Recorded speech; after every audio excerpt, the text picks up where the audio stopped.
Did you know that when he was younger, Jack White was accepted into a Wisconsin seminary?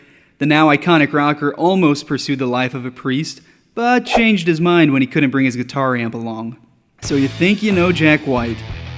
White was born in southwest Detroit in 1975 and is the baby of 10 siblings. Years before he founded his label Third Man Records, White was a professional furniture upholsterer. He even owned a furniture company in Detroit called Third Man Upholstery. And speaking of upholstery, White would go on to form a one-off side project honoring his days in the furniture biz called The Upholsterers. So were Jack and Meg White ever actually married, or were they really brother and sister?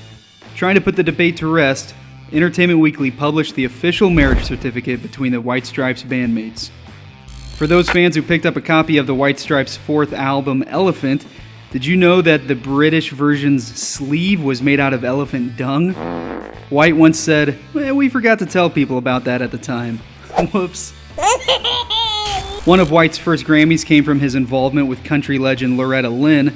White produced her 2004 album Van Leer Rose and picked up a Grammy for Best Country Collaboration with Vocals for the song Portland, Oregon. When he toured in support of his debut solo album, Blunderbuss, White would travel with two separate bands, one all-female act called the Peacocks, and one all-male band called the Buzzards. Even though he said it was very expensive, he would pick one band to use each night depending on his mood. While a lot of people refer to White as the Willy Wonka of indie rock, the guitarist actually thinks he has more in common with Seinfeld creator Larry David. As you might imagine, White has some awesome guitars in his personal collection, including some vintage Telecasters, a few Gibson SGs, and a bunch of custom axes from Gretsch. But one of his most cherished guitars is an instrument he made himself out of a piece of scrap wood. Bob Dylan taught White how to weld. In a New York Times article, White said that Dylan gave him the lowdown on the trade and even offered to fix White's fence.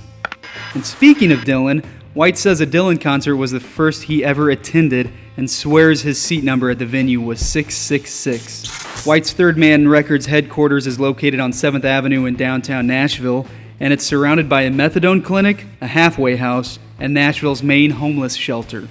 Thanks to White's presence, the city has tried to rezone the area for more creative businesses, but White opposes that idea, calling the location a solid neighborhood where everyone looks out for each other.